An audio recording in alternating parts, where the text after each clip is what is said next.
ታይልኝ ታይልኝ በመዝሙሬ ላይ ግደልልኝ።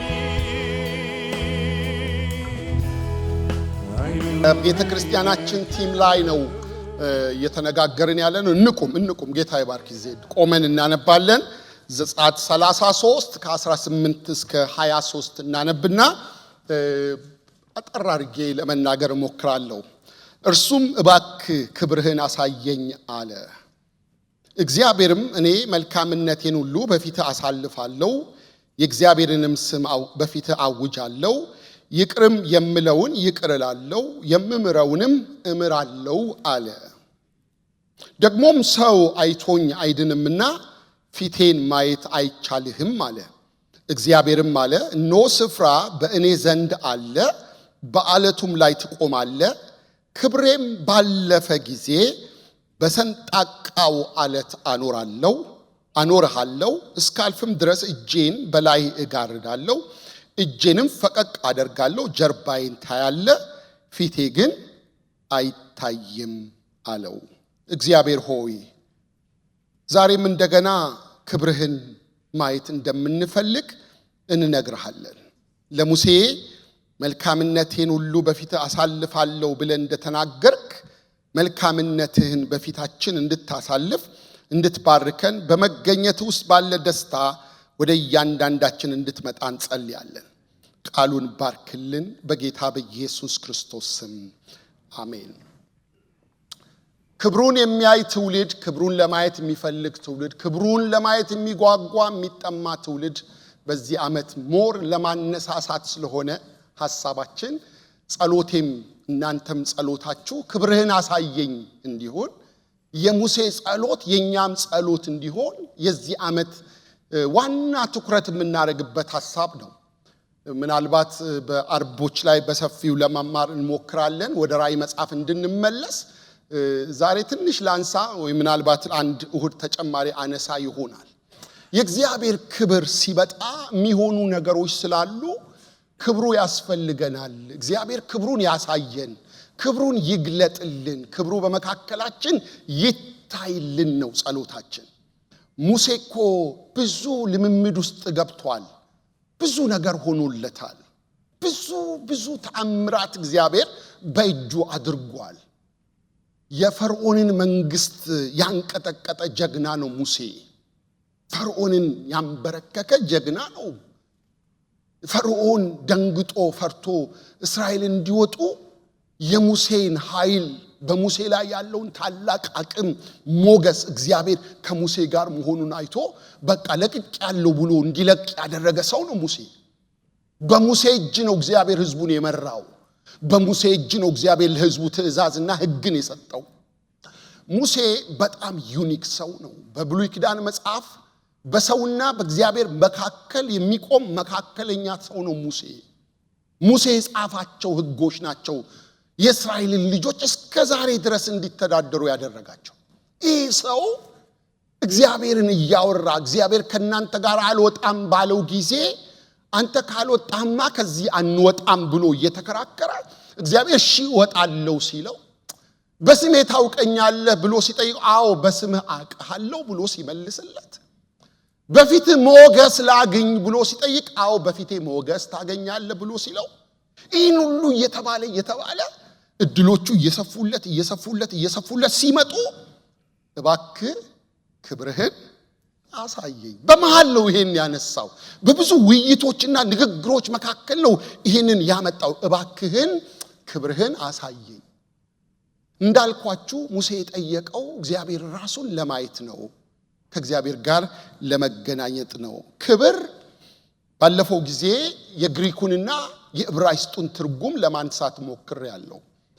በዕብራይስጡ ካቦድ፣ በግሪኩ ዶክሳ እንደሚባል። ነገር ግን የዕብራይስጡን ብቻ እንውሰድና በዕብራይስጡ ሁለት ሐሳብ አለው ክብር። ሁለት ሐሳብ አለው። አንደኛው ካቦድ ያልኳችሁ ነው። ካቦድ የሚከብድ ነገር እንደሆነ ተነጋግረናል።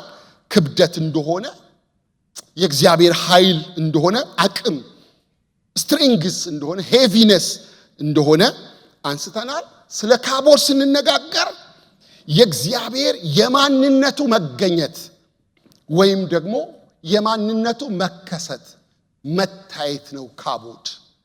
በዕብራይስጥ ክብር ሌላም ትርጉም አለው። ሸካይና ይባላል። ሸካይና ማለት ደግሞ የተገለጠ የእግዚአብሔር መገኘት ወይም የእግዚአብሔር ክብር ማለት ነው። ያኛው ማንነቱን ሲያሳይ፣ ሁለተኛው ሸካይና ደግሞ መገኘቱን ፕሬዘንሱን ደመና ሆኖ ሲመጣ ሸካይና ነው የሚባለው። በደመና ሲታይ በደመና ሲገለጥ የእግዚአብሔር ሸካይና ይባላል። የእግዚአብሔር መገኘት ማለት ነው። ስለዚህ እየጠየቅን ያለነው ሙሴ እየጠየቀ ያለው በማንነቱ ያለውን ነው።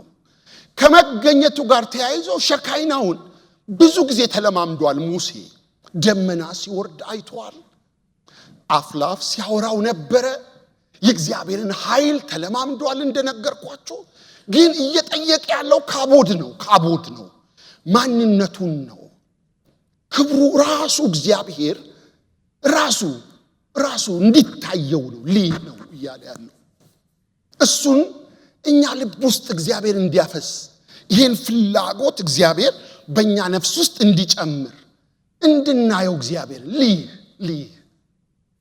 አጥብቀን ከለመን ነው እግዚአብሔር ፊት አይቶ የማያዳላ አምላክ ነው ይላል መጽሐፍ ሲናገር።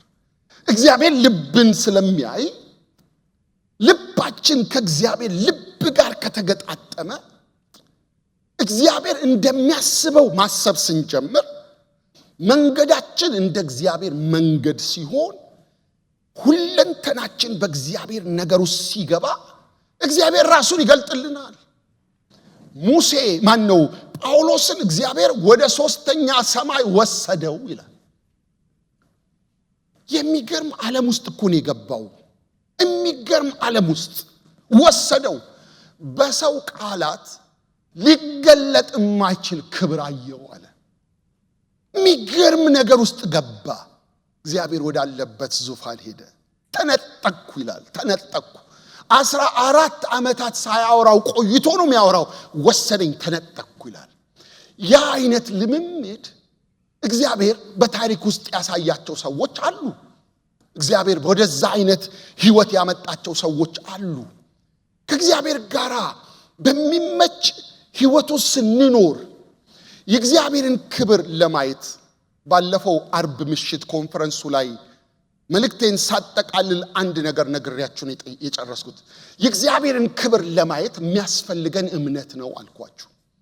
ለማርታና ለማርያም ሲናገር ብታምኚስ የእግዚአብሔርን ክብር እንድታይ አልነገርኩሽምን ይላል።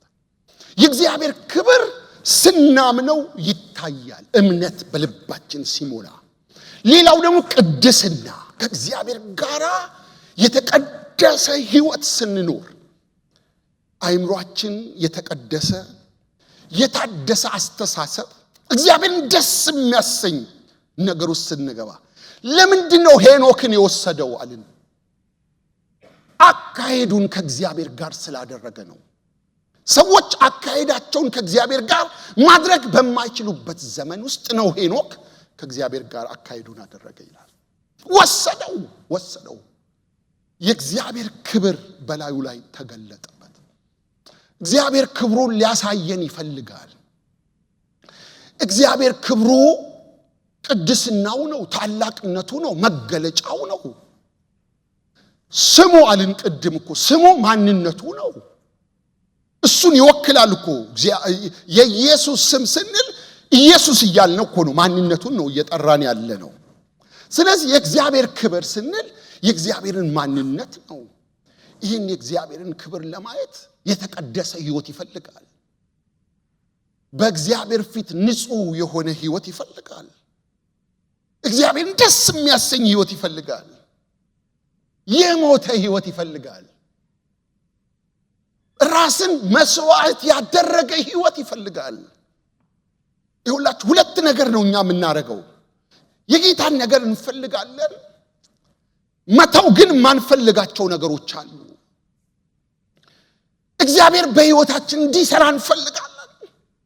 ለዛ የሚመች አይነት ህይወት ውስጥ ለመግባት ደግሞ የሚያስፈልገው ነገር ዋጋ መክፈል አንፈልግም። እንደ እግዚአብሔር ሰው ሲናገር ሰማው። አንድ ሰው መጣና በጣም እግዚአብሔር የሚጠቀምበት ሰው ነው፣ እግዚአብሔር የሚሰራበት ሰው ነው። የእግዚአብሔር ክብር በላዩ ላይ አለ እና ወደዚህ ሰው መጥቶ እጅ ጭነህ ጸልይልኝ፣ ባንተ ላይ ያለው ክብር፣ ባንተ ላይ ያለው መንፈስ በእኔ ላይ 2 እጥፍ ሆኖ እንዲመጣ ጸልይልኝ አለኝ አለ። እና ይህን ጥያቄ ሲጠይቀኝ ከዛ በፊት ግን ሌላ ምጸልይልህ ጸሎት አለኝ አልኩት አለ። እኔ ዝም ብዬ አይደለም ይሄን ክብር የተለማመድኩት አለ። ብዙ ሌሊቶች እንቅልፍ አጥቻለሁ፣ በፊቱ ተደፍቻለሁ፣ ጾሜያለሁ፣ ጸልያለሁ፣ ተቀድሻለሁ። እግዚአብሔር ሆይ ዝም ብሎ ራንደምሊ መጥቶ አይደለም ይሄ ክብር ያገኘኝ፣ ጊዜው ሲጃለሁ አልኩት አለ። እሱ መጀመሪያ 2 እጥፍ ሆኖ እንዲመጣልህ ጸልይልሃለሁ አልኩት አለ።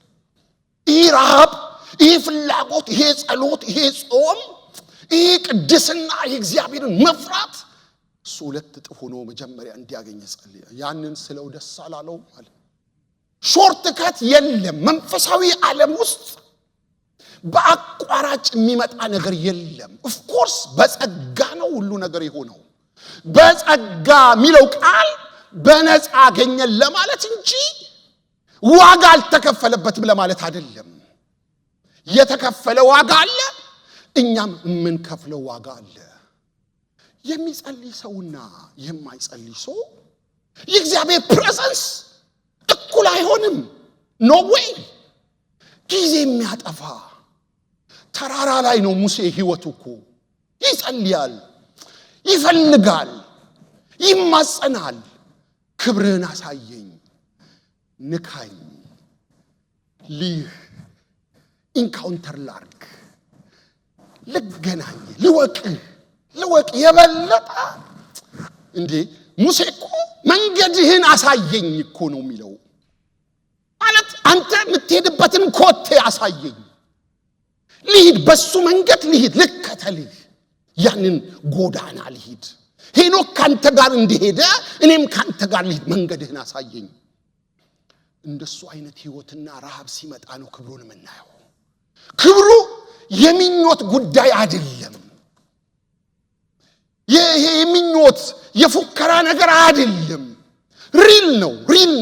የእግዚአብሔር ህልውና ነው፣ የእግዚአብሔር መገኘት። እሱ የሚመጣው ስንፈልገው ነው። በሳኦልና በዳዊት መካከል ያለው ትልቁ ክፍተት እግዚአብሔርን የመፈለጋቸው መንፈስ ነው። ሳኦል እግዚአብሔርን የሚፈልግ አልነበረም። ዳዊት ግን እግዚአብሔርን ይፈልግ ነበር። እግዚአብሔርን በፈለግነው ቁጥር እግዚአብሔር ይሰራል በህይወታችን። ዘጸአት 24 ላይ ሲናገር ከ17 እስከ 18 እንደዚህ ይላል። ሙሴም ወደ ተራራ ወጣ፣ ደመናውም ተራራውን ሸፈነው። የእግዚአብሔርም ክብር በሲና ተራራ ላይ ተቀመጠ። ደመናውም 6 ቀን ሸፈነው። በሰባተኛውም ቀን ከደመናው ውስጥ ሙሴን ጠራው። በተራራው ራስ ላይ በእስራኤል ልጆች ፊት የእግዚአብሔር ክብር መታየት እንደሚያቃጥል እሳት ነበረ። ሙሴም ወደ ደመናው ውስጥ ገባ፣ ወደ ተራራውም ወጣ። ሙሴም በተራራው ላይ 40 ቀንና 40 ሌሊት ቆየ ይላል። ሃሌሉያ! እንዴት ደስ ይላል! ሙሴ ወደ ተራራው ሲወጣ የእግዚአብሔር ደመና ተራራውን ሸፈነው ይላል። ማለት ሙሴ አለ እዛ ውስጥ። ሙሴ ተሸፈነ፣ ተዋጠ፣ ዋጠው። ደመናው ሙሴን ዋጠው። የእግዚአብሔር ክብር ተራራውን ሞላው። እግዚአብሔር ወርዶ ነበር እዛ ተራራ ላይ። እግዚአብሔር ተከስቶ ነበር። ተራራው 6 ቀን ያህል በደመና ተሸፍኖ በሰባተኛው ቀን እግዚአብሔር ሙሴን ጠርቶ ሲወስደው ተራራው ራስ ላይ አውጥቶ ሲያስቀምጠው ተራራው ራስ ላይ የእግዚአብሔር ክብር እንደሚያቃጥል እሳት ነበር ይላል። የሚያስፈራ ነበር። ከባድ ክብር ነበር። ሙሴ እዛ ክብር ውስጥ ገብቶ 40 ቀንና 40 ሌሊት ቆየ ይላል። ዋው! 40 ቀንና 40 ሌሊት ሳይበላና ሳይጠጣ ብቻ እንዳይመስላችሁ፣ ሳይተኛ ጭምር ነው፣ ሳያርፍ ጭምር ነው። በእግዚአብሔር ክብር ውስጥ ስትገቡ አይደክማችሁም። በእግዚአብሔር ክብር ውስጥ ስትገቡ አይረባችሁም። በእግዚአብሔር ክብር ውስጥ ስትገቡ እንቅልፍ አያሰኛችሁም። ትለወጣላችሁ። ተለወጠ ሙሴ፣ ተለወጠ። እዛ ክብር ውስጥ ገባ፣ ጠለቀ። እዛ ግሎሪ ውስጥ ገባ። ያ ነው ሸካይና፣ እሱ ነው። እዛ ሸካይና ውስጥ የእግዚአብሔር የመገኘቱ መገለጥ ውስጥ ገባ። እግዚአብሔር ወደ ተገኘበት ስፍራ ገባ። 40 ቀን ቆየ። ተራራ ላይ ብርድ የለም። የእግዚአብሔር ክብር ባለበት ሙቀት የለም። የእግዚአብሔር ክብር ባለበት ቀንና ሌሊት የለም። የእግዚአብሔር ክብር ነው ያለው እዛ ውስጥ 40 ቀን 40 ሌሊት። ለዚህ እኮ ነው የእስራኤል ልጆች ጠፋባቸው። ሙሴ የት እንደሄደ አጡ። ቢጠብቁት አይመለስም፣ ቢጠብቁት አይመለስም። አረ ከግብጽ ያወጣን ሙሴ እኮ የለም። ሞቶ ሊሆን ይችላል፣ የሆነ ነገር ሆኖ ሊሆን ይችላል፣ አውሬ በልቶት ሊሆን ይችላል። ጣዖት ስራልን አሉት ይላል አሮንን። ሙሴ ግን በእግዚአብሔር ክብር ውስጥ ነው ያለው። የሙሴ ፍላጎት እየጨመረ ነው። የሚረካ አይደለም። አሁንም አዲስ ነገር፣ አሁንም ወደ ሌላ ሌቭል አስገባኝ፣ አሁንም ወደ ሌላ ከፍታ አምጣኝ፣ አሁንም ወደ ሌላ ኃይል ጨምረ አስገባኝ እያለ ነው። ወገኖቼ ሆይ እግዚአብሔር ይሄን ለኛም ማድረግ ይችላል። ለሙሴ ያደረገውን ነገር እግዚአብሔር ለኛም ማድረግ ይችላል። ሙሴ የተጠማውን ጥማት እኛም ከተጠማን፣ ለጌታ ለመኖር ከጨከንን፣ የሚረዳ ጸጋ እግዚአብሔር ስላለው፣ የሚያግዝ ጸጋ ስላለው እግዚአብሔር ሆይ አሳየኝ ካለው ወገኖቹ እግዚአብሔር ወደ ክብሩ ያስገባናል። የእግዚአብሔር ክብር ህይወታችንን ሲቆጣጠረው የምናረገው ነገር ምን እንደሆነ ታውቃላችሁ? ስግደትና አምልኮ ነው። የእግዚአብሔርን ክብር ሰው ሲያይ ወዳልተቋረጠ አምልኮ ይገባል፣ ወደ ስግደት ይገባል፣ ያመልካል፣ እግዚአብሔርን ያመልካል፣ አያቋርጥም፣ ያመልካል። እግዚአብሔርን እያመለከ ታላቅነቱን፣ ግርማውን፣ ሞገሱን እያየ ለእግዚአብሔር ክብር ይሰጣል። ዘጸአት 40 ከ34 እስከ 35 ሲናገር ደመናውም የመገናኛውን ድንኳን ከደነ ይላል። ዋው! የእግዚአብሔርም ክብር ማደሪያውን ሞላ። ደመናውም በላዩ ስለነበረ የእግዚአብሔርም ክብር ማደሪያውን ስለሞላ ሙሴ ወደ መገናኛው ድንኳን ይገባ ዘንድ አልቻለም ይላል። አሁን ቲክ የሆነ እግዚአብሔር ክብር ደመና መጥቶ ድንኳኑን ከደነው። ሙሴ መገናኛውን ድንኳን ከሰፈር ውጪ ያደርገው ነበር። እግዚአብሔርን የሚፈልግ ሁሉ ወደዛ ይሄድ ነበር። ሲመጡ እግዚአብሔር ያናግራቸው ነበር። ያ ክብር የእግዚአብሔር ትልቅ መገኘት ነው፣ የእግዚአብሔር ህልውና ነው። ደመና መጥቶ ክድና አደረገው። በጌታ በኢየሱስ ስም የእግዚአብሔር ክብር ይክደናችሁ።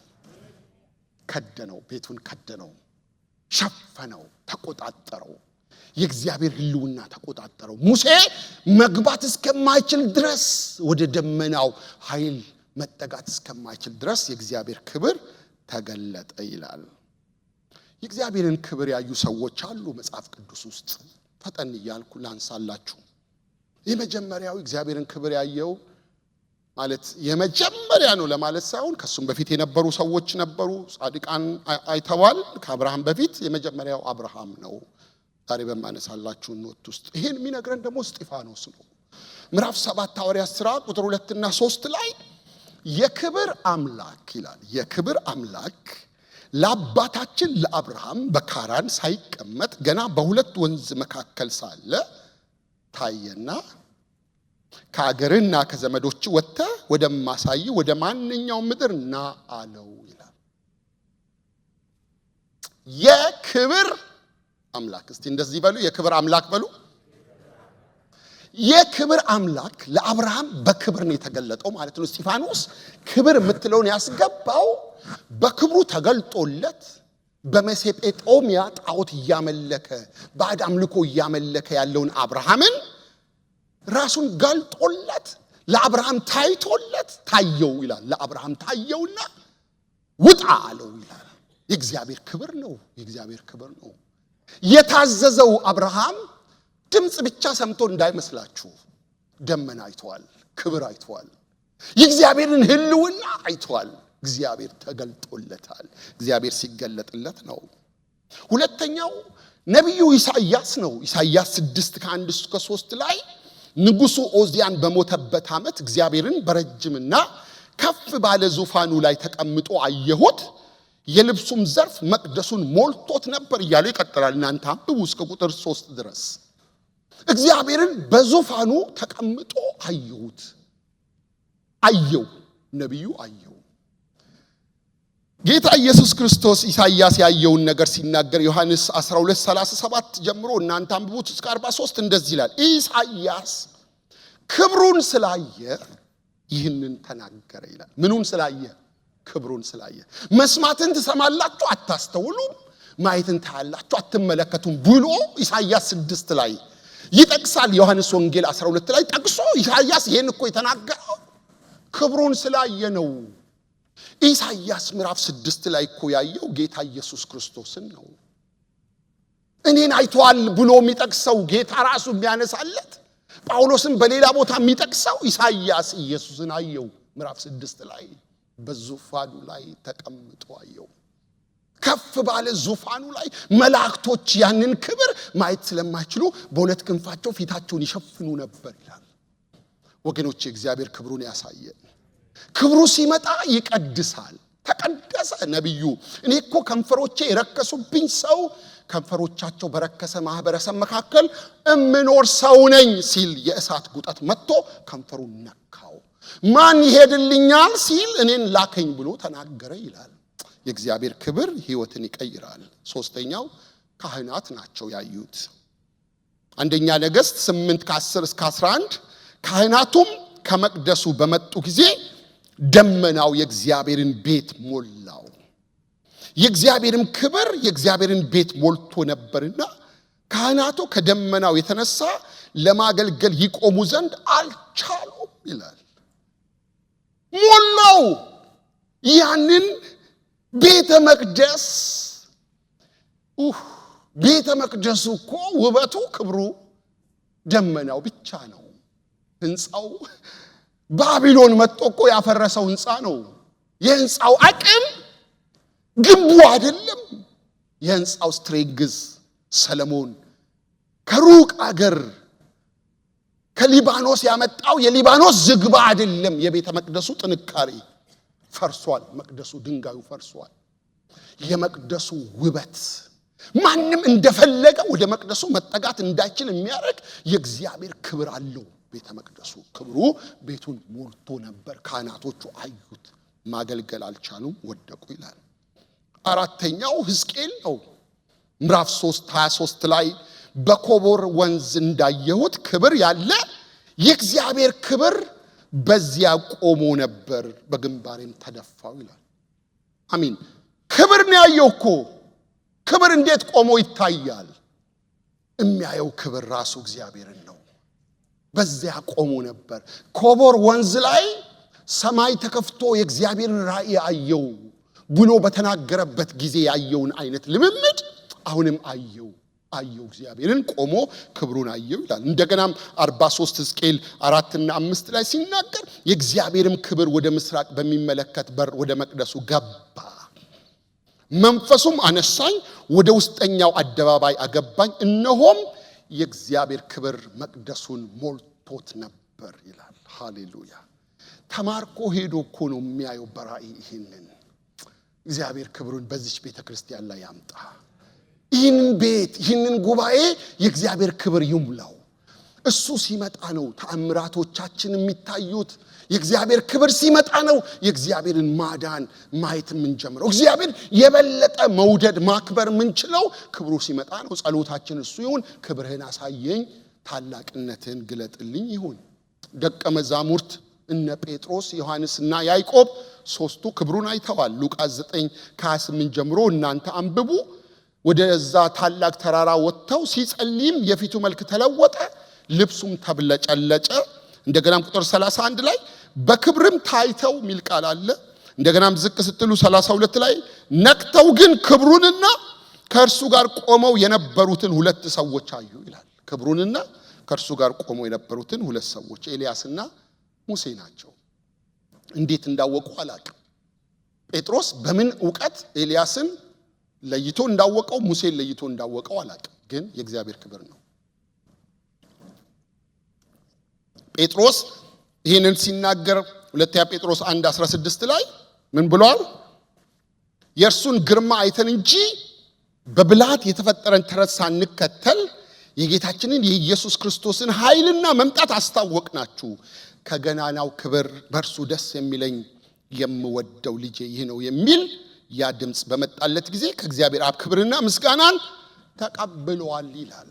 በገናናው ክብር ሐዋርያቶች አይተዋል። ስድስተኛው ጳውሎስ ነው። ጳውሎስ የጌታን ክብር ማየቱን ሲመሰክር ሐዋርያት ሥራ 22 ከቁጥር 6 ጀምሮ ሲሄድም ወደ ደማስቆ በቀረብኩ ጊዜ ቀትር ሲሆን ድንገት ከሰማይ ታላቅ ብርሃን በዙሪያዬ አንጸባረቀ። በምድርም ላይ ወድቄ ሳኦል ሳኦል ስለምን ታሳድደኛለህ የሚለኝን ድምፅ ሰማሁ። እኔም መልሼ ጌታ ሆይ አንተ ማን ነህ አልኩ። እርሱም አንተ የምታሳድደኝ የናዝሬቱ ኢየሱስ እኔ ነኝ አለኝ። ከኔ ጋር የነበሩትም ብርሃኑን አይተው ፈሩ፣ የሚናገረኝን የእርሱን ድምፅ ግን አልሰሙም። ጌታ ሆይ ምን ላድርግ አልኩት። ጌታም ተነስተ ወደ ደማስቆ ሂድና ታደርገው ዘንድ ስለታዘዘ ሁሉ በዛ ይነግሩሃል አለኝ ካለ በኋላ ከዚያ ብርሃን ክብር የተነሳ አያችሁ፣ ከዚያ ብርሃን ክብር የተነሳ ማየት ባይሆንልኝ ከእኔ ጋር የነበሩ ሰዎች እጄን ይዘው እየመሩኝ ወደ ደማስቆ ደረስኩ ይላል። ያ በቀትር ማለት ኑን ላይ ማለት ነው። ኑን ላይ ሌላ ብርሃን ማየት አትችሉም። ለምን መሰላችሁ? ልክ ኑን ላይ የሰው ልጅ ጥላው የሚጠፋበት ሰዓት ነው። ጥላ አይኖረውም፣ የለውም፣ በራሱ ላይ ይቀራል ማለት ነው። ብርሃን ነው። ኑን ቀን ነው፣ ቀትር ነው።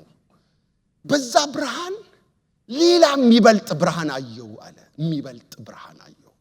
ከብርሃኑ ክብር የተነሳ አይኔ ታወረ አለ። እግዚአብሔር ክብር ነው ወገኖቼ። ይህንን ጸሎት ያብዛልን፣ ይህንን ልምምድ ያብዛልን፣ ይህን ፍላጎት እግዚአብሔር ይጨምርልን። እስጢፋኖስ 7ኛ መንፈስ ቅዱስን ተሞልቶ ይላል 7:55 ላይ ወደ ሰማይ ትኩር ብሎ ሲመለከት የእግዚአብሔርን ክብር ኢየሱስን በእግዚአብሔር ቀኝ ቆሞ አየና እነሆ ሰማይ ተከፍተው የሰው ልጅ በእግዚአብሔር ቀኝ ቆሞ አያለው አለ ይላል። ኢየሱስ ጌታ ነው። የእግዚአብሔርን ክብር ኢየሱስን አያችሁ፣ ክብሩ ራሱ ፐርሰኑ ኢየሱስ ሆኖ እስጢፋኖስ ሲናገር ኢየሱስንም በእግዚአብሔር ቀኝ ቆሞ አየው። ክብሩን ማየት ይሆንልን። ሰው ክብሩን ሲያይ ይለወጣል፣ ይቀየራል። ኢንካውንተር እኮ ይለውጣል። መነካካት ይቀይራል። ከጌታ ጋር ስንነካካ በጣም ጥሩ ከሆነ ሰው ጋር እኮ ስትውሉ ጥሩ ትሆናላችሁ። አብራችሁ ውላችሁ ይሄ መልካም ነገር ብቻ የሞላበት ሰው ከሆነ የሚያወራችሁ ነገር፣ የሚያደርገው ነገር ስለ ደግነት፣ ስለ መስጠት፣ ስለ መቆረስ፣ ስለ ሰላም፣ ስለ ፍቅር፣ ስለ ጽድቅ ብቻ ያወራ ከሆነ ትሰክራላችሁ። እንደሱ ነው የምትሆኑት። ኢንካውንተር ነው። ተነካካችሁ ከዛ ሰው ጋር እሱ ውስጥ ያለው ነገር አገኛችሁ ማለት ነው። እግዚአብሔርን የሚያክል ትልቅ አምላክ ወደ ህይወታችን ሲመጣ እሱ ሲያገኘን ከሱ ጋር ኢንካውንተር ስናረግ ቶታል ትራንስፎርሜሽን በህይወታችን ይሆናል።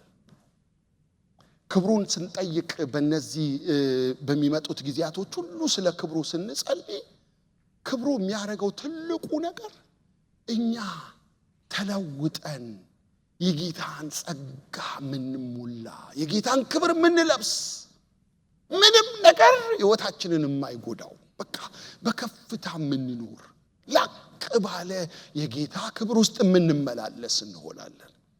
የፖለቲካው፣ የማህበረሰቡ፣ የምኑ ውጣን ውረጥ ሁሉ ማለፍ እንችላለን፣ ከፍ ማለት እንችላለን። የእግዚአብሔር ክብር ውስጥ ስንገባ እስጢፋኖስ የእግዚአብሔርን ክብር አየ። የእግዚአብሔር ክብር ሲገለጥ የሚሆኑ ነገሮችን ላንሳላችሁና ልጨርስ። ታዲያ ይህን ክብር ስናገኝ እነዚህ ሰዎች አግኝተው የሆነላቸው ነገር አለ፣ በህይወታቸው የተከሰተ ነገር አለ፣ እግዚአብሔር ያደረገላቸው ነገር አለ። በእነዚህ ባነሳ አብርሃም ተባረከ፣ ክብሩን አይቶ አልከሰረም፣ ወጣ፣ እግዚአብሔር ባረከው። እነ ጳውሎስ ክብሩን አዩ፣ እግዚአብሔር በህይወታቸው ድንቅ ነገር አደረገ፣ የሚያስገርም ነገር አደረገ። እነ እስጢፋኖስ እየተወገሩ ይቅር እያሉ ወደ ሰማይ ሄዱ፣ ክብሩን ስላዩ።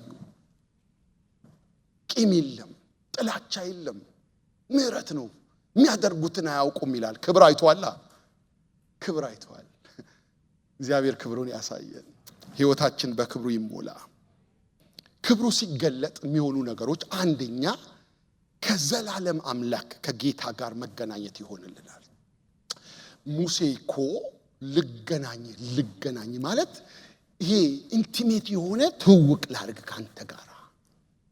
ክብሩ መጣ ማለት ከጌታ ጋር ተገናኘን ማለት ነው። ማለት ጌታን አየነው ማለት ነው።